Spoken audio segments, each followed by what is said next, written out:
अच्छा जी। आज हमने जो पढ़ना है ना, that is ground fault protection. हमने जो लास्ट पढ़ा था उसको थोड़ा सा एक दफा देखते हैं कि हमारे पास ये वाला एक सिस्टम था जो उसने एक एग्जांपल में हमें दिया था। ठीक है, ये वाला सिनेरियो दिया था, यही पिछली भी एग्जांपल में था, ये भी यही लास्ट एग्जांपल में भी जो हमने लास्ट लेक्चर में डिस्कस की।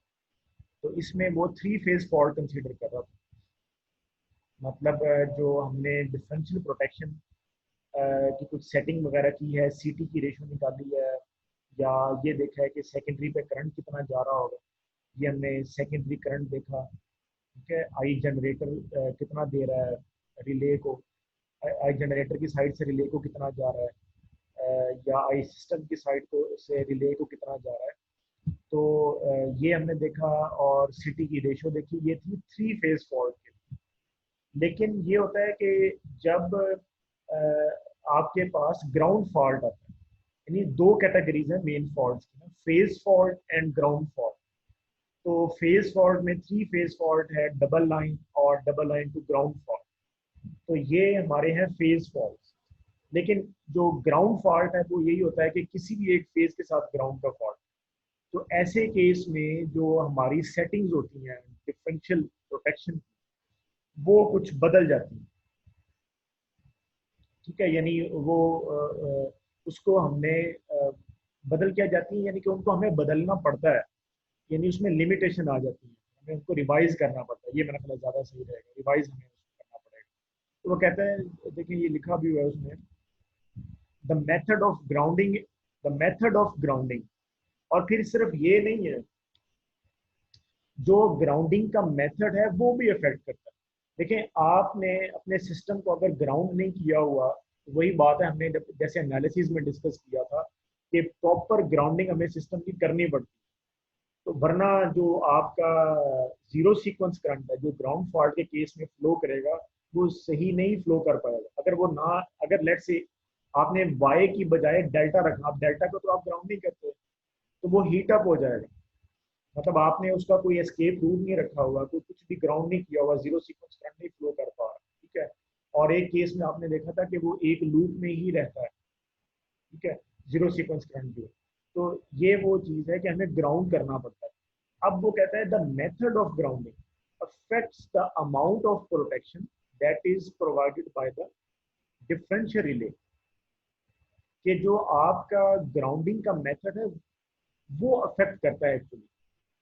ठीक है, तो उसकी वजह से हमें जो अपनी डिफरेंशियल प्रोटेक्शन की जो सेटिंग्स है ना, उनको रिवाइज करना पड़ता है। अब ये हमने डिस्ट्रीब्यूशन में पढ़ा था, या यहाँ पे उसने दोबारा भी बता दिया है कि एक होती है सॉलिड ग्राउंडिंग, ये जो आपको नजर आ रही है, ये नीचे भी उसमें लिखा है figure 7.7, direct direct connected and solidly grounded generator. ठीक है, डायरेक्ट कनेक्टेड मतलब ये जनरेटर जो है ये इन्फिनिटी बस के साथ डायरेक्टली कनेक्टेड है, कोई ट्रांसफार्मर नहीं बीच में। एक्चुअली ये मतलब है उसका कहने का, कोई हालांकि ट्रांसफार्मर के थ्रू ही होता है, फिलहाल ये उसने सिंप्लिसिटी के लिए डायग्राम दिखाई।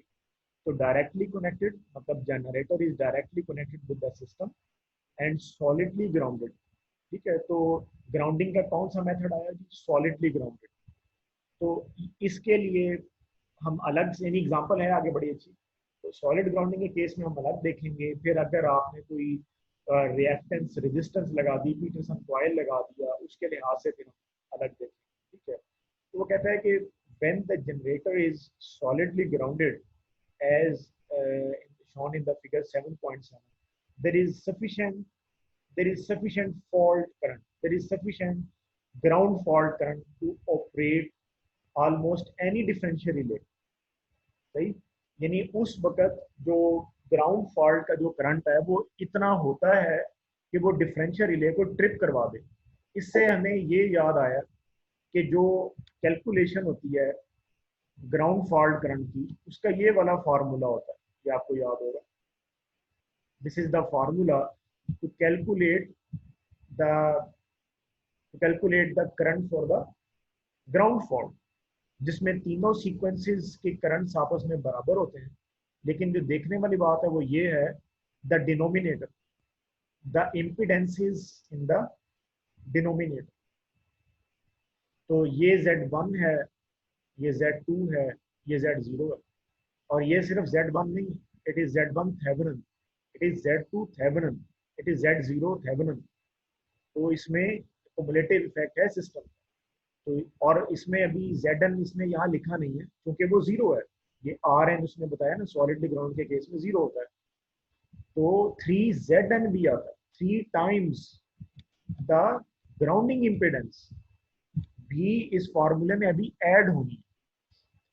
तो with too much impedance is involve plus faulty path impedance which is not क्या उसको कहते हैं स्टेटेड इन दिस एग्जांपल। और वो हमने आपको याद होगा मैं लिखता था बोल्टेड फॉल्ट, या अगर बोल्टेड फॉल्ट नहीं है तो फॉल्ट इम्पिडेंस में ZF लिखा करता था। ठीक है, तो वो भी अभी इसमें आनी है। यानी ये जो आपको तीनों वैल्यूज नजर आ रही हैं, या टोटल जो वैल्यूज हुई वो क्या होंगी, Z1 Thevenin, Z2 Thevenin, Z0 Thevenin, plus 3Zn plus ZF। ठीक है, ZF प्लस 3Z, ये कुल मिला के तो 5 वैल्यूज में, और फिर 3 टाइम्स ऑफ Zn। तो ये एक अच्छी खासी इम्पिडेंस की वैल्यू है जो कि फॉल्ट करंट को कम कर देती है, अच्छा खासा कम कर देती है, हत्ता कि फुल लोड करंट से भी वो करंट कम हो जाता है। तो ये वो यहाँ पे बात करने का वो मकसद है, वो ये बता रहा है कि वेन कि जब आप जनरेटर को सॉलिडली ग्राउंड करते हैं तो वो 3Zn तो जीरो हो गया। तो ये बहुत बड़ी बात है एक्चुअली, वो 3 times the impedance of ground होते हैं। तो वो सॉलिडली ग्राउंड के केस में इक्वलेंट टू जीरो होगा, मैं यूं कहूँ। क्योंकि हमेशा कुछ ना कुछ रेजिस्टेंस, चाहे वो 0.2 ओम ही हो, 0.3 ओम ही हो, होती है। लेकिन बोलते उसको हम सॉलिडली ग्राउंडेड ही है क्योंकि हमने पर्पसली कोई रेजिस्टेंस रिएक्टेंस पीटरसन कॉइल नहीं लगाया होता और डायरेक्टली वायर के थ्रू ही करंट कर देते हैं। ठीक है, so when the generator is solidly grounded, so you have sufficient fault current जिस पे रिले बड़े आराम से पिकअप हो जाएगी या ट्रिप कर। now if the generator has a neutral impedance to limit the ground current, ठीक है, कि अगर आप जो है ना वो न्यूट्रल के साथ कुछ इम्पिडेंस लगा लेते हैं कि वो ग्राउंड करंट जो है ना वो कुछ लिमिट हो, so there are relay application problems that must be considered for the differential relay। यानी differential relay की सेटिंग को रिवाइज करना पड़ेगा, एक्चुअली ये बात है सिंपली। और वो जो डायग्राम है वो ये है, फिगर 7.8। फिगर 7.8 में सिर्फ वो ये बता रहा है, now the generator is grounded through some impedance। एक ये चीज है। दूसरा आपको याद होगा, ये भी हम इसमें पूरी डायग्राम को डिस्कस कर लेते हैं। ये 3 फेज डायग्राम है। हम normally single phase single line बनाते हैं, ये उसने 3 फेज एक्सटेंडेड डायग्राम बनाई है। तो एक तो यहाँ पे इस डायग्राम को बनाने का मकसद उसका न्यूट्रल इम्पिडेंस को शो करना है कि जनरेटर जो है is grounded through some neutral impedance. Impedance है तो जेड है, Z means that can be simple R, simple X, coil और Petersen coil, anything can be. उसके बाद आगे है ट्रांसफार्मर, जो कि जनरेटर स्टेप अप ट्रांसफार्मर है, जिसको वो GSU कह रहा है। ठीक है, और ये कौन सा कनेक्शन है, प्राइमरी पे कौन सा कनेक्शन है, it is delta connection. See, N to start, N to start, ठीक है, एन टू स्टार्ट, तो ये डेल्टा कनेक्शन। और ये वाला कौन सा कनेक्शन हो गया, वाई। तो इफ यू रिमेंबर, हमने एनालिसिस में जब सिंगल लाइन डायग्राम बनाई थी तो उस वक्त भी हम जो जो ट्रांसफार्मर जनरेटर के साथ कनेक्टेड होता है या स्टेप अप जो ट्रांसफार्मर होता है वो डेल्टा वाई कॉन्फ़िगरेशन में ही होता है। उसकी एक्सप्लेनेशन अभी ये आ भी जाएगी मजीद, कि वो जो थर्ड हार्मोनिक करंट होता है ना वो फिर आगे ट्रांसफर नहीं होता, क्योंकि आगे तो फिर आपका ट्रांसमिशन सिस्टम है ना, तो वो आगे ट्रांसफर नहीं होगा। ठीक है, वो ये ग्राउंड यानी न्यूट्रल के थ्रू जो है ना वो फिर ग्राउंड हो जाता है। तो वो इसलिए हम यहाँ पर डेल्टा कनेक्शन लगाते हैं। ठीक है, तो this is the delta connection of the step up transformer, this is the Y connection. ये वो बात है। तो वो ये कहता है, यानी अभी जो यहाँ पर बात हुई वो ये कहता है कि अगर आप जनरेटर को इस तरीके से ग्राउंड करते हैं तो आपको जो है ना अपनी सेटिंग्स को रिवाइज करना पड़ेगा। अगर सॉलिडली ग्राउंड करते हैं फिर तो ठीक है, फिर तो कोई प्रॉब्लम नहीं। ठीक हो गया। फिर वो कहता है कि if a CT and a relay are connected अब इसका वो हल भी बता रहा है, साथ ही एक रेमेडी बता रहा है कि अब है क्या। यानी अब रिवाइज क्या करना पड़ेगा, रिवाइज ये करना पड़ेगा, आपका फॉल्ट करंट कम हो जाएगा, सीधी सी बात है, 3Zn हो गया ना। तो जब फॉल्ट करंट कम हुआ तो आपको रिले की जो पिकअप है उसको एडजस्ट करना पड़ेगा। अभी तो आपने रिले की पिकअप सेट की थी 3 फेज फॉल्ट के लिए, अभी जो पिछले एग्जाम्पल की है, तो क्या आप ग्राउंड करंट के लिए दोबारा उसकी पिकअप को सेट करें? ये एक सवालिया निशान है, this is the question. If you how many time you would set the pickup of the relay, इस तरह तो नहीं होगा। तो उसका वो हल ये बता रहा है कि भाई आप जो है ना एक रिले और सिटी जो है वो यहाँ पे लगा लें ग्राउंडिंग में। ये उसका वो हल बता रहा है, क्योंकि रिले की पिकअप तो जाहिर बात है एक दफा ही सेट होती है, तो उसको ना दोबारा से देखें। एक चीज एक दफा डिजाइन होती है, once you do the designing, आपको पता है डिजाइन अच्छा खासा प्रोसीजर है, आपने रिले की पिकअप टाइम सेट किया, उसके बाद आप ग्राउंड करंट के लिए दोबारा नहीं करेंगे, तो ग्राउंड फॉल्ट के लिए उसका वो हल बता रहा है। वो कह रहा है if a CT and a relay are connected between ground and neutral point of the circuit, ये है डायग्राम फिगर 7.9। वो कहता है अगर ऐसे कर लें जैसे अभी तस्वीर में दिखाया हुआ, वो कहता है कि बजाय इसके कि जो यहाँ पे आपने डिफरेंशियल सेटअप किया, अभी यहाँ पे डिफरेंशियल सेटअप नहीं दिखाया, अगर बात उसकी है, तो कह रहा है कि बजाय इसके कि डिफरेंशियल सेटअप को रिवाइज किया जाए, दोबारा छेड़ा जाए, जो कि सही नहीं होगा, तो कह रहा है यहाँ पे एक आप सीटी लगा के रिले लगा लें यहाँ पे। उससे क्या होगा कि यानी जो हमने ये कहा था ना कि जो आपका फॉल्ट करंट है, जो ग्राउंड फॉल्ट करंट है, वो लोड करंट से भी कम हो जाता है। ठीक है, यानी लोड अगर आपके पास ज्यादा हैवी लोड, रेटेड लोड चल रहा है, तो चूंकि ये वाला फार्मूला है ग्राउंड फॉल्ट करंट का, तो बहुत सारी इम्पीडेंसेस नीचे आ रही है, तो ये वाला जो करंट है वो कहीं रेटेड करंट से कम ना हो जाए। ये लेट से ये रेटेड करंट है आपका 4 किलो एम्पेयर। ठीक है, तो अब यहाँ पर वैल्यूज जो है, यहाँ पर जो वैल्यू है, अगर वो 1 से कम हुई, 1 या 1 से कम हुई per unit, if you have 3Zn here and the per unit value is less than 1, then the answer would be less than the rated current. ये रेटेड करंट है लेट्स से, और ये है भी, ये वो फुल लोड रेटेड करंट है 4.6 kilo ampere. तो if the per unit value is less than 1 और इक्वल टू 1, तो रिले तो पिकअप नहीं होगी कभी। ठीक है, तो या मतलब फिर हमें ये सोचना पड़ेगा। और यहाँ पर जो सिटी और रिले लगाया ना, उस वो फिर लोड इंडिपेंडेंट हो जाए, आपको कोई फिक्र नहीं। क्यों कि जीरो सीक्वेंस करंट ने तो यही पाथ लेना है, zero sequence current always flows between the ground and the neutral.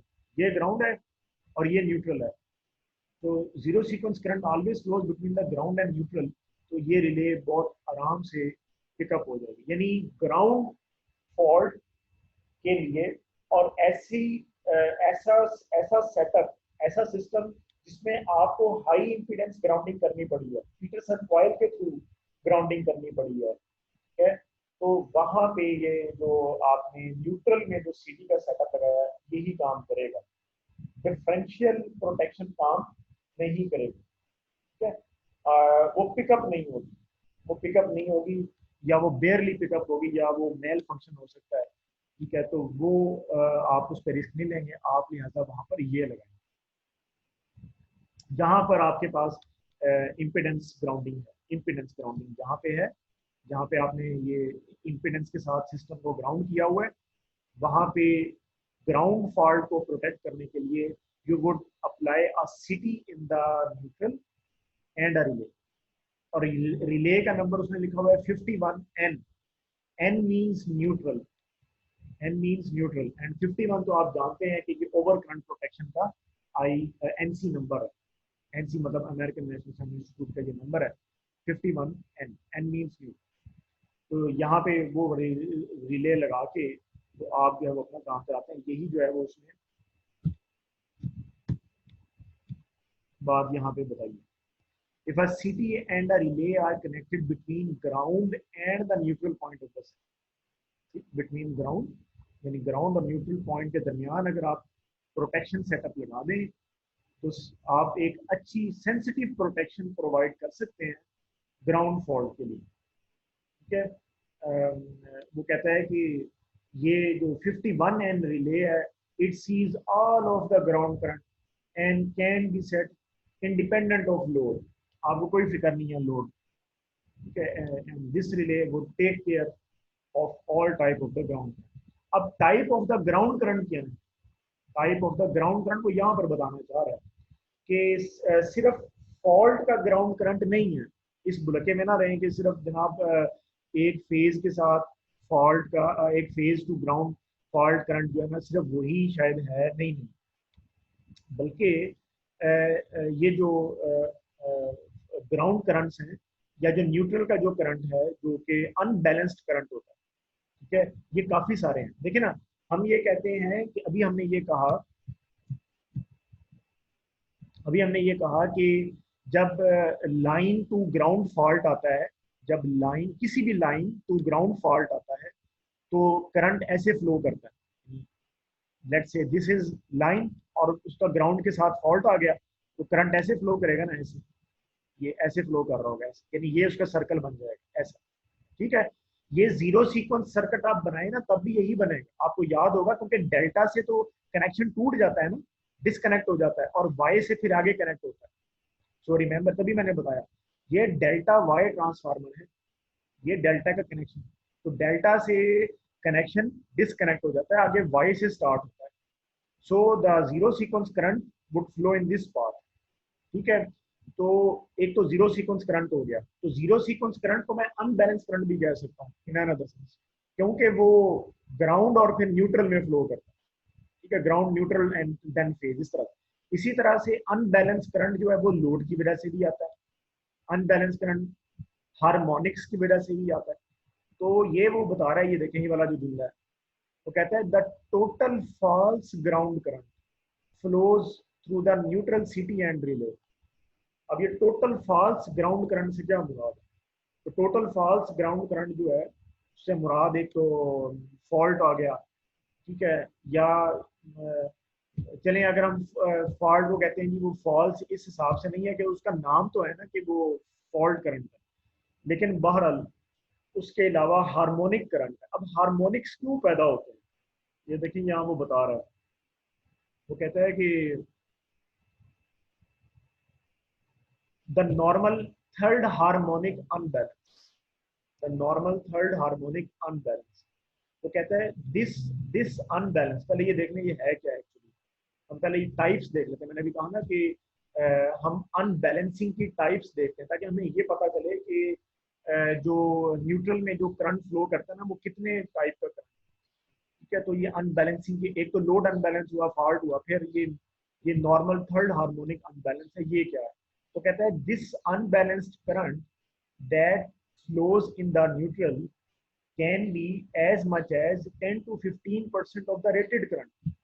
देखो कितना ज्यादा है, ठीक है, यानी रेटेड करंट अगर आपका 4 किलो एम्पेयर है, 4000 एम्पेयर अगर आपका रेटेड करंट, अभी हमने जो एग्जांपल देखी उसका 10% भी अच्छा खासा बनता है, यानी 400 एम्पेयर तो बन जाता है, और 15% उससे भी ज्यादा होगा, जारी बात है। वो कहता है कि ये जो थर्ड हार्मोनिक अनबैलेंस करंट है ना, ये ये भी फ्लो करता है, और इसके अलावा भी लिखा हुआ है उसने, अदर स्पूरियस ग्राउंड करंट में also flow due to the unbalances in the primary system, ठीक है। तो ये करंट क्यों आता है इसको मैं दोबारा बताता हूँ। देखो ये जो जनरेटर है ना, ये सिंक्रोनस जनरेटर होता है, जारी बात है, और ये आपको पता होना चाहिए कि वोल्टेज कब जनरेट होता है, जब रोटर मूव करता है स्टेटर में, ठीक है, तो म्यूचुअल इंडक्शन से वोल्टेज जनरेट होता है। तो आपका क्या ख्याल है कि हमेशा 50 हर्ट्ज का वोल्टेज एग्जैक्ट जनरेट होता? नहीं, ऐसा नहीं। आप खुद एक दफा जनरेट तो करके देखिए, ये मशीन लैब में वो जो सिंक्रोनस जनरेटर पड़ा हुआ है उस पर जरा जनरेट करें, फिर वो लगाएं, आप स्पेक्ट्रम एनालाइजर लगाएं, ठीक है, या कोई और डिवाइस लगाएं हार्मोनिक एनालाइजर, तो आपको पता चलेगा कि किस कदर हार्मोनिक्स हैं। वो मशीन भी छोटी है, जितनी मशीन छोटी होती जाती है वो उतनी हार्मोनिक्स बनाती है। तो 50 हर्ट्ज लेना जनरेटर से ये टास्क होता है, ये मत समझें, ये हमेशा याद रखें कि जब भी जनरेटर वोल्टेज प्रोड्यूस करता है वो एग्जैक्टली 50 हर्ट्ज पे नहीं होते, उसको बल्कि लाया जाता है कंट्रोलर से, समझ आ रही है, हार्मोनिक्स साथ में क्रिएट होते हैं। ये वो बता रहा है, जो उसने, देखो उसने क्या लिखा, दोबारा ये देखे मैंने इसको हाईलाइट किया, वो कहता है normal normal third harmonic unbalance, why see the world normal, focus करें नॉर्मल पे, ये नॉर्मल कंसीडर कर रहा है वो इसको, ये कहता है होते ही हैं ये कोई अजनबी सी बात नहीं है, नॉर्मल है, it is normal third harmonic unbalance. तो ये है, इसकी अमाउंट कितनी उसने ज्यादा बताई है कि it is 10 to 15% of the rated current. तो ये वो बात है कि हम ये वाला जो कनेक्शन है ट्रांसफार्मर का, ये डेल्टा बनाते हैं, ठीक है, ताकि ये जो अनबैलेंसिंग है ये इधर तक ही रहे, ठीक है, तो ये आगे ना जाए, सिस्टम में आगे ना जाए, क्योंकि अनबैलेंसिंग फ्लो करेगी न्यूट्रल में, और न्यूट्रल से फिर वो जो जीरो सीक्वेंस सर्किट है उसके थ्रू आगे नहीं जाएगा, क्योंकि डेल्टा से डिसकनेक्शन आ जाता है। आपने वो डेल्टा वो कॉन्फ़िगरेशंस पढ़ी हैं सारी, जीरो सीक्वेंस कॉन्फ़िगरेशन, ठीक है। याद रखें zero sequence current always flows, revise बता रहा हूँ मैं रिवीजन, कि zero sequence current always flows between the ground and neutral, और न्यूट्रल करंट होता है सिंपली, क्योंकि I zero is equal to 3 times of the neutral current, ठीक है, and it is equal to जो फेज करंट होता है वो फिर 3 times the zero sequence current के बराबर होता है, ठीक है, और ये बनता है I zero is equal to IN/3, IN/3। अच्छा, अब ये बात हो गई, तो ये वो सारी चीजें वो कहता है द टोटल, यहाँ में the total false ground current, तो ये वो types of false ground currents हैं जो कि इस न्यूट्रल सिटी में फ्लो करें, तो मतलब ये कि इसका फायदा है लगाने का। अच्छा, फिर वो ये बता रहा है कि आपने जो डिफरेंशियल रिले लगानी है वो किस टाइप की आपने लगानी है, ये उसने इधर थोड़ा सा डिस्कस किया हुआ है यहाँ पे, ये इस वाले पैराग्राफ में भी और इधर भी थोड़ा सा उसने जो है ना वो डिस्कस किया है। जैसे कि वो यहाँ पे बता रहा है कि डिफरेंशियल रिले जो है, क्योंकि डिफरेंशियल रिले एक सिंपल ओवर करंट रिले है, कनेक्शन से हम उसको डिफरेंशियल बनाते हैं, ये मैंने पहले भी आपको बताया। Differential relay is nothing but a simple over current relay. हाँ, उसका उसका थोड़ा डिजाइन ट्यून करके उसको परसेंटेज में भी लाया जा सकता है, परसेंटेज, मगर जो उसकी टोपोलॉजी होती है वो ओवर करंट टोपोलॉजी ही रहेगी, टोपोलॉजी उसकी ओवर करंट रहेगी, कनेक्शन से आपने उसको डिफरेंशियल बनाया है, और भी ट्यूनिंग करके उसको परसेंटेज डिफरेंशियल बनाया, ये टोटल इसकी बात है, ठीक है। टोपोलॉजी उसकी ओवर करंट रहेगी, कनेक्शन से वो डिफरेंशियल है, और ट्यूनिंग करके आपने उस ओवर करंट को जो है ना वो डिफरेंशियल जो है ना वो बना लिया, ठीक है। सो ये वो बता रहा है, तो वो ये कह रहा है कि एक आपके पास ये ऑप्शन है कि आप इंस्टेंटेनियस ओवर करंट रिले लगा लें एज एज डिफरेंशियल रिले, तो as differential relay you can connect an instantaneous over current relay, ठीक है। So in high impedance grounding schemes with the same protection, although the fault current is low and the potential is damage is reduced, वो कहता है time delay over current relay लगाएं, यानी वो कहता है कि जहां तो, इन शॉर्ट यानी इसका समरी क्या है, वो कहता है कि जहां तो आपके पास सॉलिड ग्राउंडिंग है, सॉलिड, ये भी एग्जांपल में आपको सारा पता भी चल जाएगा, वो कहता है जहां सॉलिड ग्राउंडिंग है ना, वहां आप डिफरेंशियल रिले में इंस्टेंटेनियस ओवर करंट प्रोटेक्शन का इंतखाब करें, और जहां इम्पिडेंस ग्राउंडिंग है वहां चूंकि करंट थोड़ा हो जाता है, तो इसीलिए वहां पर आप कुछ टाइम डिले ऑपरेशन लगाएं, ठीक है, वहां कुछ टाइम डिले ऑपरेशन लगाएं, उसका वो यही बता रहा है कि वो जो फिर फॉल्स ग्राउंड करंट्स है ना वो निकल जाए, और वो स्विचिंग से भी आ सकते हैं, ये उसने एक और कॉज बताया था, switching and other system transition. तो बहुत सारे सिस्टम पैरामीटर्स को ना हमें देखना पड़ता है।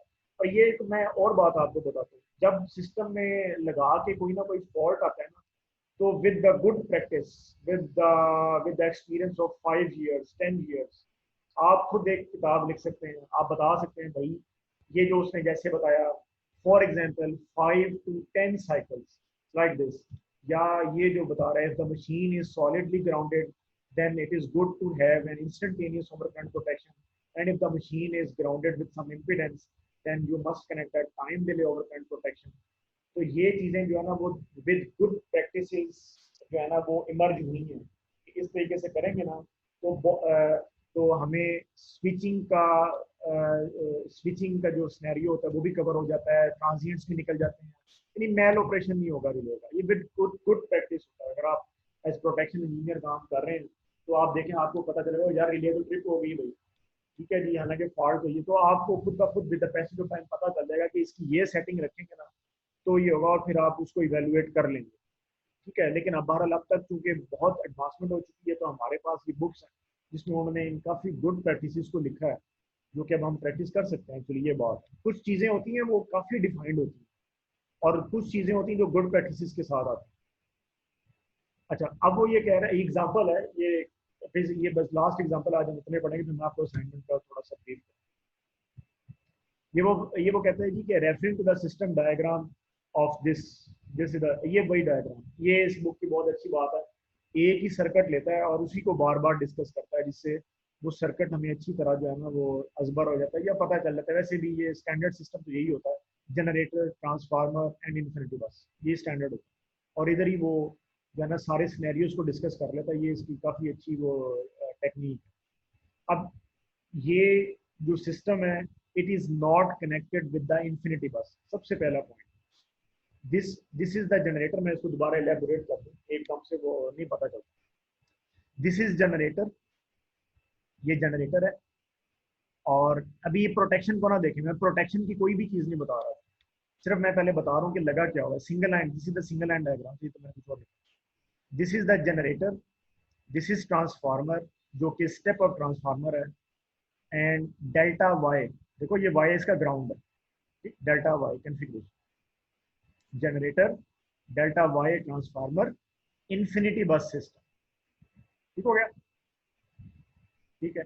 नेक्स्ट, अब हम देखते हैं ये क्या लगाया हुआ है, तो ये डिफरेंशियल प्रोटेक्शन है, जनरेटर की डिफरेंशियल प्रोटेक्शन डिस्कस कर रहे हैं। इनकमिंग सिटी कह लें, outgoing city, incoming city, outgoing city, and relay, जो जिसका नंबर 87 है ना, ये 87 ही रिप्रेजेंट कर रहा है कि यहाँ पे जो कनेक्शन है ना उससे ये डिफरेंशियल प्रोटेक्शन हो रही है। 87 is representing the differential protection, ठीक है। ये ओवर कंट्री ले, तो कॉलेज ओवर कंट्री ले फिर से।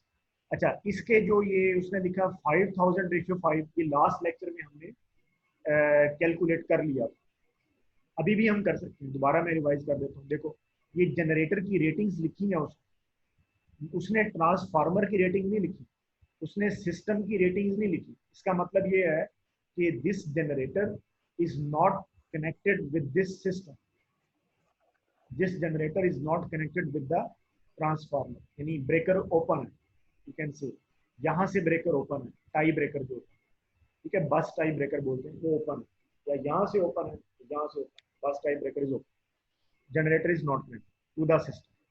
इसीलिए उसने सिर्फ जनरेटर की रेटिंग्स लिखी। एक बात हो गई, जनरेटर की रेटिंग्स क्या है, 125 MVA, 15 पॉइंट, ये रेटिंग्स हैं, रेटेड वैल्यूज, ठीक है, x0 लिखा। अब सीटी की जो रेशियो है, how do you select the CT ratio, from the rated load current, full load current, तो वो हमने कैलकुलेट किया था लास्ट एग्जांपल में भी, that is 125 MVA by √3 into 15.5 kV, ठीक, 120, यानी I is equal to S by √3 into rated voltage. और ये वो कैलकुलेशन, ये एग्जाम्पल 7.3 में कुछ वैल्यूज वो एग्जाम्पल 7.3 से यूज कर रहा है, बल्कि यहाँ तक ये यू सी, तो you see the CT ratio as well. So full load current जो है दैट इज 125, ये के इसलिए आया ना क्योंकि मल्टीप्लाई 3 वो 10 पावर 3 नीचे से कैंसिल हो गया, that is by 125 by √3 into 15.5, ये आपके पास आंसर आ गया जी, फुल लोड करंट। इस पर उसने सिटी की रेशियो सेट की जो कि 5000/5 या 1000/1, ठीक है। ये फ्रॉम द प्रीवियस एग्जांपल उसने वहां वैल्यूज डायरेक्ट लिखी, वही मैंने भी आपको बता दी, ठीक है। तो ये उसने वो वैल्यूज यहाँ पे जो सिटी की लिखी है, ये वो फ्रॉम द प्रीवियस एग्जांपल आ गई, ठीक है। ये कैसे आई है, जो ग्राउंड सिटी उसने लगाया हुआ है 100/5 का, ये एग्जांपल में पता चलेगा, अभी नहीं, जब सोल्यूशन करेंगे फिर हम खुद ही इसको देखेंगे, क्योंकि ये डिपेंड करेगा ना कि आपका जो जीरो सीक्वेंस करंट है या जो आपका फॉल्ट करंट है, line to ground fault current है, वो क्या फ्लो करता है ना, तो ये उस पर हम लगाएंगे, ये उस पर हम सेट करेंगे। It is independent of the load, अभी हमने पीछे बात की, it is independent of the load, load के पे ये डिपेंड नहीं करना, इसको हमें देखना है। लोड के मुताबिक हमने मेन सिटीज को सेट कर दिया, डिफरेंशियल सर सिटीज को सेट ये कर हम लोगों ने अगर हम फॉर एग्जांपल एक ही सिटी से ये सारी ले लें, जैसे डिफरेंट टैप्स होते हैं ना, एक सिटी पे एक 5000 रेशियो 5 का एक टैप है, एक 100 बाई रेशियो 5 का टैप है, दिया। हाँ वो दोनों एक ही सिटी से अगर ले लें, वो डिफरेंट सिटी से लाने की जरूरत नहीं हो सकती। हाँ, अब इसमें ये है कि वो जो हमने जैसे इसको पढ़ा था ना सेकंड चैप्टर में, आई गेस, जो जोन्स का पढ़ा था हमने, तो ये वो वाला हिसाब है। If you have the live tank और वो इस तरह से करके वो वाला हिसाब, ठीक है। यानी जी अगर जी आप सही है। जनरेटर के बोथ साइड्स पे सिटीज लगा रहे हैं ना, it means you have space available, you have space available, तो आप लगा रहे हैं। अगर आप एक साइड पे लगा रहे हैं, इसका मतलब ये है कि आपका जो टैंक है वो लाइव टैंक, ठीक है। आप इनकमिंग और आउटगोइंग पे नहीं लगा सकते। आपको जो है ना वो एक साइड पे आपने आपका टैंक लाइव, ठीक है। वैसे तो ये ट्रांसफार्मर के केस में कहा जाता है, जनरेटर के केस में भी हम यही कह सकते हैं कि हम अफोर्ड नहीं कर पा रहे तो हम एक साइड पर लगाएं। लेकिन ये होता है कि ट्रांसफार्मर के केस में मोस्टली होता है कि आप एक साइड पर लगाएं, जनरेटर के केस में आपके पास इतनी स्पेस आप बना ही लेते हैं, क्योंकि ना एक एक साइड पे भी लगा के आपका अगर जोन बनता है ये वाला, तो इट्स ओके। ये जोन बनना चाहिए ऐसा, ये क्लोज्ड जोन बनना चाहिए एक्चुअली, ठीक है। तो आपने देखा होगा कि वो सिटी एक का इस तरफ होता है, फिर एक का ये वाला सिटी जो है ना वो उसको हम इस तरफ शो करते हैं और इसका इस तरफ। अगर तो वो क्लोज्ड जोन बन जाता है, अगर तो वो डिफरेंशियल का हमारा रिक्वायरमेंट पूरा कर रहा है, ठीक है, तो फिर तो ठीक है, नहीं तो वो नहीं हो सकता, नॉट पॉसिबल। ये जो डिफरेंशियल प्रोटेक्शन है ना, वो जो जिससे आप बात कर रहे हैं, वो उसके लिए आपको ना ये यानी इस तरीके के साथ आपको ना अफोर्ड करना पड़ता है एक्चुअली, ये बात। हाँ, अच्छा, अब ये हो सकता है कि ये वाला जो सिटी आपने लगाया है ना, ये वाला जो सिटी लगाया, इसकी एक और टैप आप यूज करके तो जनरेटर के लिए आप यूज कर सकते हैं। ये हो सकता है कि अगर आगे जनरेटर है उसके लिए अलग जगह निकालनी पड़ेगी, जारी बात है, सिटी के लिए, वहां पे ये आप इस तरह का काम कर सकते हैं। लेकिन मेरे बताने का मकसद ये है, मैं एक्चुअली इसको थोड़ा सा इन नट शेल में ये बताना चाह रहा हूँ कि ये जो इस वक्त हम डिफरेंशियल प्रोटेक्शन डिस्कस कर रहे हैं, इसको कहा जाता है, इसको बार बार डिफरेंशियल भी नहीं, बात का इसको बहुत ही सिंपली बोला जाता है जनरेटर प्रोटेक्शन। जैसे कि आपने शुरू में देखा कि इस चैप्टर का नाम भी यही है कि ये जनरेटर प्रोटेक्शन है और रोटेटिंग मशीनरी प्रोटेक्शन, ठीक है। ये ऊपर बल्कि लिखा भी हुआ, रोटेटिंग मशीनरी प्रोटेक्शन। तो जनरेटर, और अगर मैं बस बार को भी मैंने डिफरेंशियल प्रोटेक्शन लगाना, जनरेटर को भी मैं डिफरेंशियल प्रोटेक्शन लगाता, तो यहाँ पे सिर्फ वो वाला डिवाइस कंसर्न होता है ना, सिर्फ वो वाला डिवाइस कंसर्न होता है। जैसे कि यहाँ पे जनरेटर कंसर्न है, यहाँ पे ट्रांसफार्मर कंसर्न है, तो जहाँ पे ट्रांसमिशन लाइन आ जाती है ना, वहां पे हम ये मोस्टली हम कह सकते हैं कि अब हमें जो है ना वो एक ही साइड पे जो हमारे सिटीज है ना वो यानी वो ये काम कर सकते हैं, ठीक है। यानी ये बात है, लेकिन ये मैंने आपको जैसे बताया कि अब यहाँ पर ये सिटी अवेलेबल है, इसकी मल्टीपल टैप्स होंगी लाजमी। ये नहीं होता है कि आप इतना महंगा सिटी खरीदें 5000/5 और उसकी टैप्स ना हो अवेलेबल, ये हो नहीं सकता, ठीक है। तो इसको आप यूज कर सकते हैं और इसकी एक टैप एक एक और बस इधर लगा लें, तो ये दूसरा ट्रांसफार्मर के लिए एक और एडिशनल लगाने की जरूरत नहीं पेश आई, ये हो सकता है। यानी इससे आपने स्पेस अपनी कवर कर ली, इसकी एक टैप और इसकी एक टैप आप इस्तेमाल कर सकते हैं किसी तरह, अगर वो रेशियो आप वो ले आते हैं, ये हो सकता है। ठीक है। इन्हीं इन इन इन द नटशेल अगेन, अगर आप दोनों एक साइड पर ही मैनेज करना चाह रहे हैं ना, तो ये जोन बनना चाहिए। अगर ये जोन नहीं बन रहा तो फिर आपको मैनेज करना पड़ेगा दोनों साइड कि ये वाला जोन बने, और ये जितना करीब बनता है उतनी एफिशिएंसी ज्यादा है, दूर नहीं होना चाहिए, क्योंकि लीड की लेंथ ज्यादा हो जाएगी। और फिर आपको पता है, हमने ये सारा केस डिस्कस किया कि सिटी एरर ज्यादा यानी बर्डन ऑफ द सिटी ज्यादा हो जाएगा, इसलिए इसको हम बहुत क्लोजली लगाते हैं। ठीक है, ठीक हो गया। अच्छा तो हाँ, कहाँ पे थे? अच्छा, अब हम ये देखते हैं, ये हमने डिस्कस कर ली इसकी रेशोज की। अब हम ये देखते हैं कि अ, वो ये कहता क्या क्वेश्चन। वो कहता है कि ना हम यूं करते हैं कि जो ये ग्राउंडिंग है, ग्राउंडिंग, इसके सिनेरियोज लेते हैं। लेट्स से सॉलिडली ग्राउंडेड, फिर थोड़ा सा इंपीडेंस बढ़ा देंगे, फिर थोड़ी सी इंपीडेंस बढ़ा देंगे, क्योंकि हमने ये देखा कि सॉलिडली ग्राउंड के केस में हमारी डिफरेंशियल स्कीम ओके है। हाँ, लेकिन जब आप ग्राउंडिंग की इंपीडेंस ज्यादा करते हैं तो इसकी जरूरत कहीं पेश आ रही है।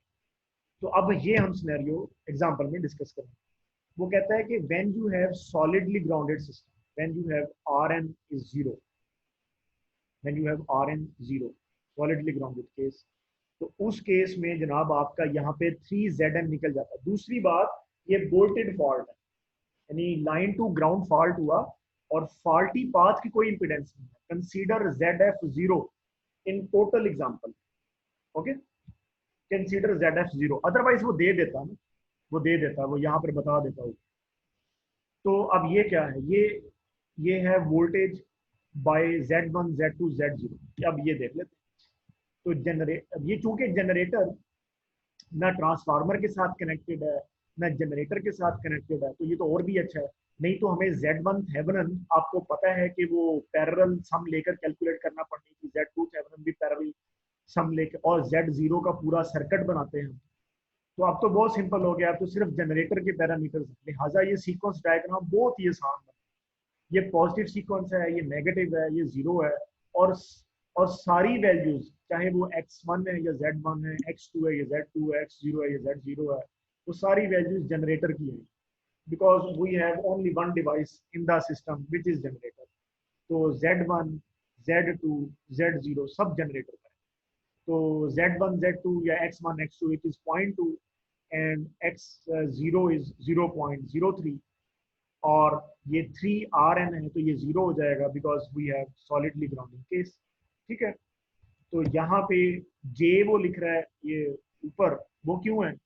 ये मैं बताना चाहूंगा, क्योंकि आपने देखा होगा डिस्टेंस प्रोटेक्शन में वो लैगिंग के केस को ऊपर को लेता है।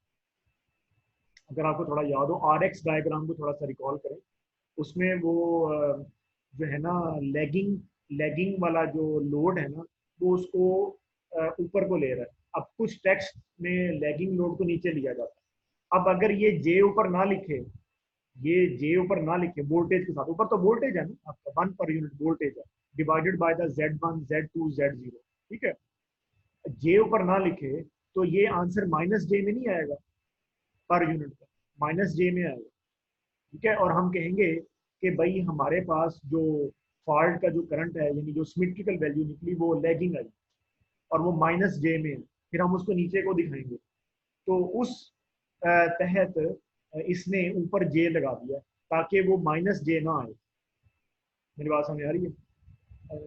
Nothing new in this. ठीक, ये जे हालांकि आपने हमेशा देखा, हम कभी भी वोल्टेज के साथ नहीं लगाते, और इसकी खुद की जो पहली एग्जांपल है उसमें मे भी इसने ना लगाया है, पहले कुछ किए एग्जांपल।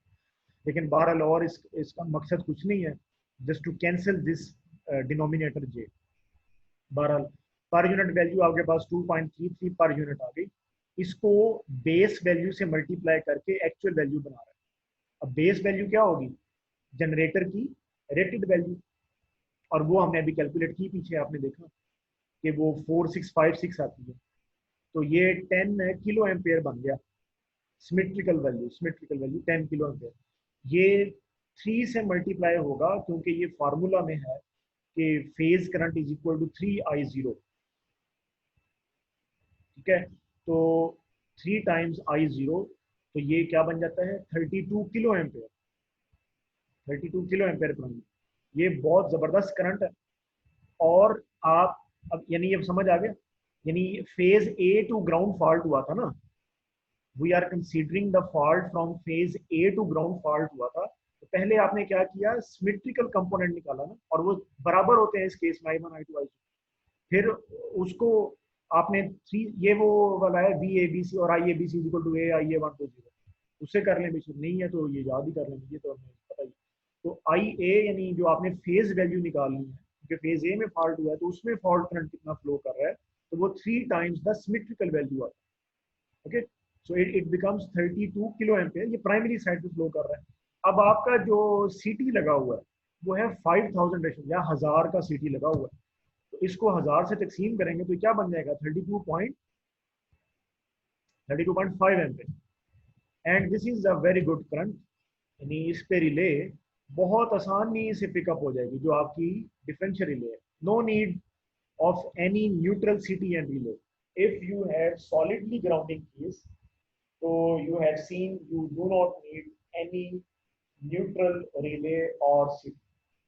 ठीक हो गया, बहुत आराम से रिले पिक। और इवन वो ये कह रहा है कि इस केस में चूंकि आपने इंस्टेंटेनियस बिहेवियर रखा था, आपको याद होगा हमने कहा था अभी सॉलिडली ग्राउंड में आप इंस्टेंट, तो वो रिले की पिकअप जो है ना वो 0.2 to 0.4 एम्पियर सेट कर रहा है पिकअप जो है, यानी जो करंट की पिकअप। टाइम तो फिर वो आपको पता है टाइम लिवर हाफ वाला हम लेते हैं, फास्टेस्ट टाइम ले लेते हैं। तो वो कहता है कि ये तो इजीली पिकअप हो जाएगी, और इसमें अभी हमने ग्राउंड फॉल्टी पाथ को जीरो कर दिया था, तो उसकी रेजिस्टेंस भी ऐड हो जाएगी आसानी से। फिर जनरेटर की कोई रिएक्टेंस है वो भी ऐड हो जाएगी।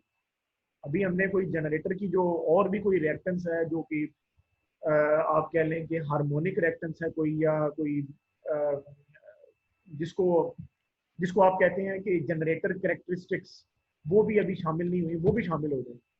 वो कौन सी हैं, ये वाली जो x की वैल्यू होती है ये कौन सी होती है, ये उसने यहाँ पर लिखी हुई है x double dash D x2.2 per unit, ये कौन सी होती है, तो सीरीज होती है ना। अब एक होती है जो मैग्नेटाइजेशन कैरेक्टरिस्टिक्स होती है, जिसको हम कहते हैं ये ओपन सर्किट या शॉर्ट सर्किट टेस्ट से निकलेगा, जैसे ट्रांसफार्मर का open circuit short circuit test करते हैं ना, तो हम कहते हैं ये इसकी मैग्नेटाइजेशन कैरेक्टरिस्टिक्स हैं, ये तो हमेशा ही लॉस रहेगा चाहे लोड लगाए ना लगाए। तो जनरेटर में भी ऐसा ही है, ओपन सर्किट में भी उसका जाहिर बात है कि ओपन सर्किट केस में भी उसकी कोर लॉसेज होंगे, वो भी आ जाएं ग्राउंड फॉल्ट, तब भी ये मतलब जो करंट है ना इसकी वैल्यू और कितनी कम होगी, कुछ भी इतनी ज्यादा नहीं कम होगी, मतलब ये पिकअप हो जाए। तो this is the case for the solidly grounding. Next come moderately grounded. Moderately मतलब अगर सिर्फ ए को हम रखें तो वही सारा प्रोसीजर रिपीट होगा पीछे, सिर्फ ये है, but see this value, see this is actual value. तो भाई अगर आपने इस वाले फार्मूले में, और ये यहाँ भी लिखा हुआ है इसमें, इस वाले फार्मूले में अगर ये पर यूनिट में है सारी वैल्यूज, तो make it in per unit. आप इसको डायरेक्ट यहाँ 1 यानी 3ZN करना है ना आपने, तो 3ZN जो है वो पर यूनिट में होना चाहिए, ZN पर यूनिट में होना चाहिए, यहाँ पे R है एक ही बात है, तो इसको पर यूनिट में कन्वर्ट करना। तो ये वाला जो प्रोसीजर है it is converting 1 ohm in per unit, जो कि 0.52 पर यूनिट। देखो कितना कितना वो अच्छा ये सिस्टम है पर यूनिट। 1 ओहम को उसने 0.52 बना, छोटी सी वैल्यू बना दी, छोटी वैल्यूज में डील करना बहुत आसान है।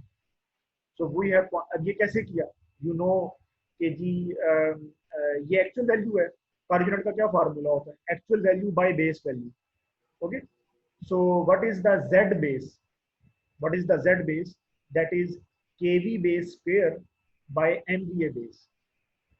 ठीक है, so what is Z base, that is kV base square by MVA base। ठीक है, तो एक्चुअल वैल्यू को जब आप Z बेस से डिवाइड करेंगे ना तो वो MVA बेस ऊपर आ जाएगा, kV बेस नीचे चला जाएगा। अंडरस्टैंड, एक्चुअली एक्चुअल वैल्यू ने ऊपर आना है ना, बेस वैल्यू ने नीचे जाना है, जो Z बेस है, Z बेस ने नीचे जाना है, तो वो जो डिनोमिनेटर में आपने लिखा था ना S बेस, वो नीचे से ऊपर आ जाएगा। और ये 1000 उसने ऐसे लिखा हुआ है, ये ना इंक्लूड करेंगे, ऐसे लिख दिया अपने। No no no need to write this 1000, इसका कोई पार्ट नहीं कैलकुलेशन, और ये अपने आप ही यहाँ से सिफरियाँ सिफरियाँ ना वो हो जाती हैं, मैनेज हो जाती हैं आपकी। भाई केवी का स्क्वायर आ रहा है तो एमवीए से कैंसिल नहीं हो जाएगा, ठीक है, तो ये उसने 1000 लिख के ऊपर भी यहाँ पर 1000 डाला हुआ है, इसलिए इसकी जरूरत नहीं है। You do not right these three value these three zeros here, क्योंकि वो कैंसिल हो जाएगा भाई, केवी का स्क्वायर है, ये एमवीए से कैंसिल हो जाएगा।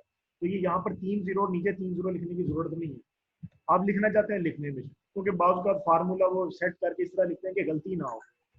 तो आपने देखा होगा जो इसका बहरहाल सब टू यू, मैंने बता दिया कि इस इन 3 जीरोस की ऊपर नीचे कोई जरूरत नहीं, हजफ कर दो इसको। तो बहरहाल ये 0.52 आ गया, ये देखिए 3zn कर, बाकी को ये उसने ऐड करके लिख दिया, z1 z2 z0 को उसने ऐड करके लिखा, तो वो 0.43 बन जाता है, ठीक है, और 3zn, तो ये आपका आंसर बन जाता है ये वाला। अब इसको, हाँ जी, अच्छा, अब इसको आप 3 से मल्टीप्लाई करो, अगेन 3 से मल्टीप्लाई कर, ये आंसर नहीं आता है 3 से मल्टीप्लाई करो, सही है, ये बात याद रखिए। ये उसने कुछ डायरेक्ट कर दिया, ये देखिए, जब आप इसको 3 से मल्टीप्लाई करेंगे तो आंसर पर यूनिट में आएगा ना, आंसर एम्पेयर्स में तो नहीं आएगा। नोट दिस पॉइंट, ये बार रिकॉर्डिंग भी हो रही है, ये आप एक स्टेप आपने खुद करना है, वो ऊपर उसने कर दिया है, नीचे यहाँ पे आपने खुद करना है। इसको आप 3 से मल्टीप्लाई करेंगे, the answer would be in per unit, okay. उसके बाद क्या करोगे, उसके बाद उसको पहले बेस में लेके जाओगे, ये देखो जैसे ऊपर किया उसने, सी दिस, ठीक है, पहले उसका आप बेस वैल्यू बनाओगे, फिर उसको आप 1000 से डिवाइड करोगे, ठीक है। तो ये वो प्रोसेस है जो उसने यहाँ पे नहीं किया, मगर आपने करना है, ठीक है। ये यानी यहाँ से लेके ये प्राइमरी तक का जो स्टेप्स हैं, ये उसने ये पार्ट ए में किया, देखे ना, ये पहले उसने बड़ा अच्छा किया, यहाँ पे पर यूनिट बना के उसको पहले बेस बनाया, फिर उसको 3 से ज़रब दी, तो ये हमारे पास पता चलता है कि ये जवाब आ रहा है। नीचे वो पर यूनिट से डायरेक्ट प्राइमरी आ रहा है, अब मेरी बात समझ आ रही होगी आप, नीचे वो क्या कर रहा है, इस पर यूनिट वैल्यू के बाद डायरेक्ट यहाँ प्राइमरी पे आ रहा है डायरेक्ट। आप यही स्टेप्स रिपीट करेंगे, understand, multiply by the base value, multiply by the 3, and then divide by the 1000। तो अब ये देखो, इसको 1000 से डिवाइड किया तो ये क्या बन गया, 8.62 एम्पेयर, ठीक है। वो कहता है ये विच इज स्टिल एडुकेट, यानी रिले पिकअप हो जाएगी, यानी अभी इसमें आपने 12 ZF डालना है, फॉल्ट इंपिडेंस हमेशा होती है, कभी भी ऐसा नहीं हो सकता कि बिल्कुल ZF 0, ऐसा हो ही नहीं सकता ना। अभी आपने इसमें जनरेटर की इंपिडेंस भी ऐड नहीं की मजीद, ठीक है, you would add that also, लेकिन फिर भी वो कह रहा है कि ये इतना करंट है, क्योंकि रिले की पिकअप आपने 0.2 to 0.4 रखी हुई है, वो ये बता रहा है, तो रिले पिकअप हो ही जाएगी, ठीक है। वो कह रहा है, अच्छा वो कह रहा है लेट्स चेक, वो कहता है however if a neutral CT and a relay were installed, वो कहता है लेट्स चेक कि भी अगर आप ये करते, अगर आप ये वाला एक सीटी न्यूट्रल में और रिले आप लगाते, तो फिर क्या होता, फिर आप उसको कितनी रेशो का लगाते, तो आप देखें ना कि ये सेकेंडरी में कितना करंट था, 8.62 एम्पेयर ये आ रहा है, ठीक है। तो आप उसको कम से कम लगा सकते हैं 100:5 का, ठीक है, 100:5 का आप उसको लगा सकते हैं। तो सॉरी, ये नहीं, ये वाला, ये वाला which could be as low as 100:5, और ये क्या बन जाएगा 20:1। तो इसको जब आप 20 से डिवाइड करोगे तो ये आंसर आ जाता है विच इज 431 एम्पेयर, ठीक है, which would result in a neutral relay current of 431 ampere, यानी इस करंट पे, ये जो प्राइमरी का करंट है, जाहिर बात है इस करंट पे ही सीटी लगेगा, तो इस करंट पे लेट्स से वो कहता है कि अगर आप न्यूट्रल सीटी लगा दें, इसको चेक कर रहे हैं वो, हाउ एवर ये चेक कर रहे हैं, अगर आप न्यूट्रल सिटी और रिले लगा दें, और वो कह रहा है उसकी आप कम से कम वैल्यू 100:5 रखें, कम से कम वैल्यू, क्योंकि आपने ज़्यादा से ज़्यादा वैल्यू तो मेन सिटीज़ की रखी हुई है, इसकी वैल्यू आप इतनी ज़्यादा नहीं रख सकते, ठीक है। तो ये वाला जो, अच्छा इसकी वैल्यू इतनी ज़्यादा क्यों नहीं रख सकते, बाय द वे इसकी वैल्यू इतनी ज़्यादा क्यों नहीं रख सकते, क्योंकि इसको हमने तो लगाया ही न्यूट्रल में है, जहाँ पे हमने इतना पीछे बहस किया कि वहां तो करंट बहुत कम आता है, ये देखें ऊपर, सी दिस, कि ये नीचे 3 टाइम्स ZN होता है और फिर उसमें ZF भी आना है, फिर जनरेटर रिएक्टेंस भी आ जाती है। तो यही तो हम कह रहे हैं कि जब phase A to ground fault आता है तो उसकी जो वैल्यू होती है वो फुल लोड करंट से भी कम हो जाती है। लिहाजा इस सीटी की रेशो तो हम कम से कम लगाना चाहेंगे ना। अगर इसकी सीटी की रेशो ज्यादा लगा दी तो वो जो रेप्लीकेट करेगा करंट रिले को वो तो बहुत ही थोड़ा कर देगा। सो दैट इज वाई ये कम से कम रेशियो हमने लगाई सीटी की जो हमें अवेलेबल थी वो थी 100:5। ठीक, ये वजह है।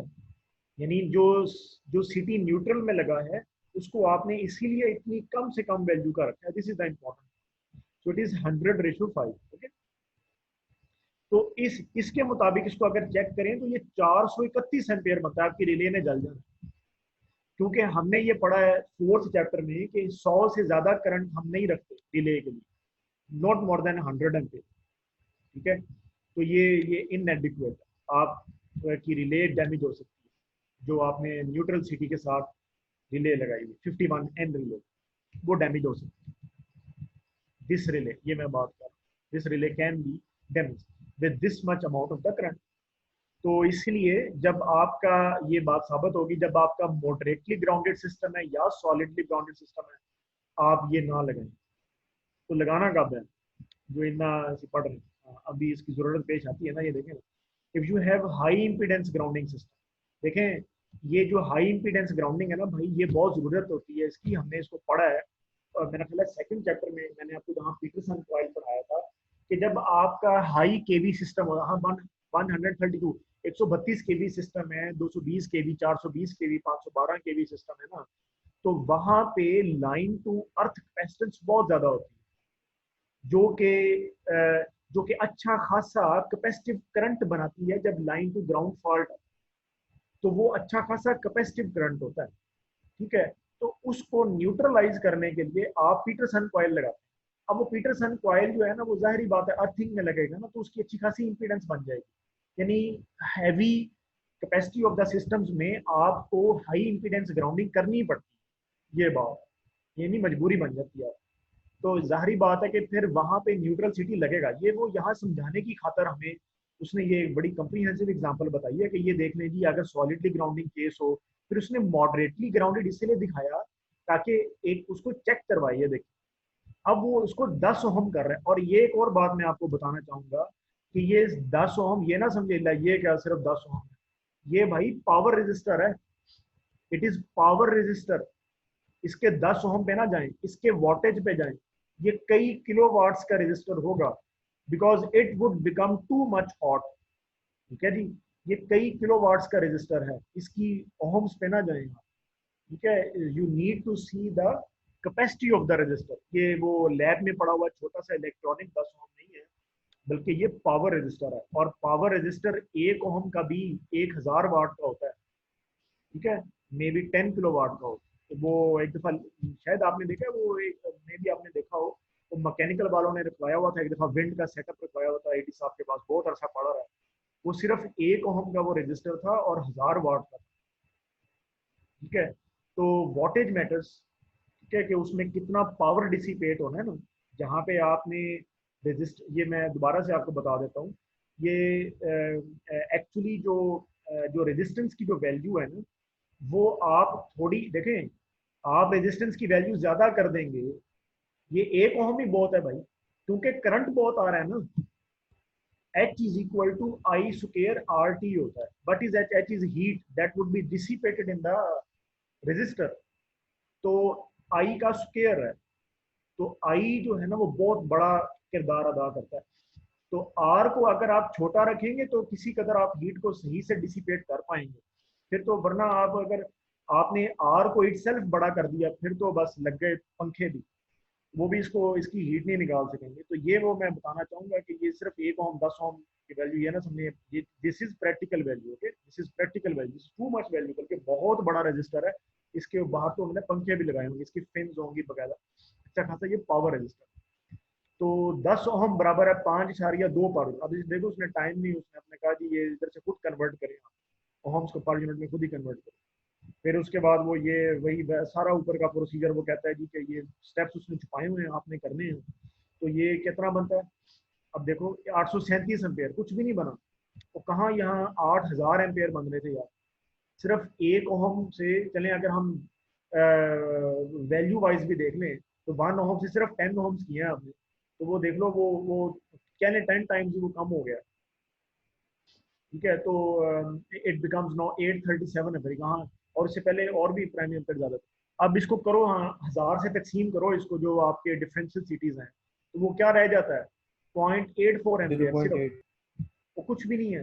तो रिले विल बेयरली पिकअप, या होगी ही नहीं। वो कह रहा है the pickup is above the pickup but does not allow for the additional fault resistance. आप ये बिल्कुल अब नहीं कह सकते इसमें कोई फॉल्ट रेजिस्टेंस एडिशनल आए, कोई जनरेटर कुछ भी नहीं, रिले नहीं पिकअप होगी, आप कभी भी रिस्क नहीं लेंगे। तो आप यहाँ पे अब जब इसको इस प्राइमरी करंट को 100 से तकसीम करेंगे या 20 से तकसीम करेंगे, तो तब 20 से तकसीम करेंगे आप, तो ये बनता है 41.85 ampere which is a very good relay setting for the neutral CT and it's relay. ठीक है, तो यहाँ पर ये बात साबित हो जाती है कि जो यहाँ पर आपने न्यूट्रल का सिटी और रिले लगाया ना, ये बहुत अच्छा एक्ट करेगा। यानी अब आपका डिफरेंशियल सेटअप ऑपरेट नहीं करेगा, अब यहाँ पर जो रिले लगी होगी वो ऑपरेट करेगा। So this is about the phase two ground fault.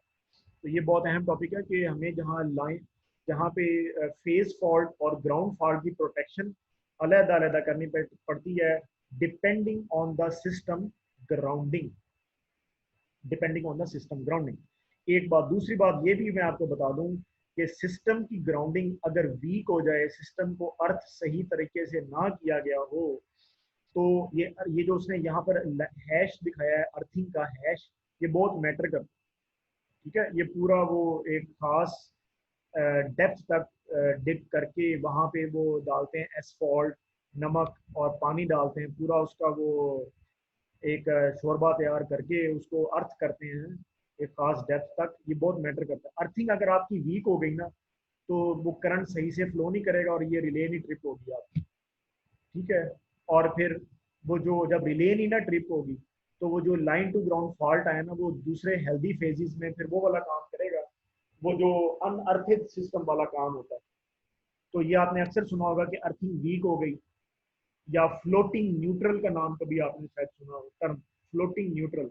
मैंने इसलिए बता दिया, मे भी आप फील्ड में जाएं तो आप कहेंगे ये क्यों कर, फ्लोटिंग न्यूट्रल, न्यूट्रल फ्लोट कर रहा है, सही अर्थ नहीं हो पा रहा, यहाँ से आपने अर्थ किया, फ्लोटिंग न्यूट्रल है। ठीक है, तो ये अर्थिंग बहुत आपको अच्छी रखनी पड़ती है। हम अभी क्या पढ़ रहे हैं, हम तो अभी सिर्फ ये पढ़ रहे हैं, ऊपर का सेटअप पढ़ रहे हैं, ये अर्थ नहीं हम पढ़ रहे हैं। अर्थिंग एक अलग टॉपिक है पूरा। ठीक है, कि आपने सिस्टम को अर्थ कैसे करना है। ठीक है, तो ये बहरहाल बात है। That is the end of this lecture. तो नेक्स्ट जो है वो है जी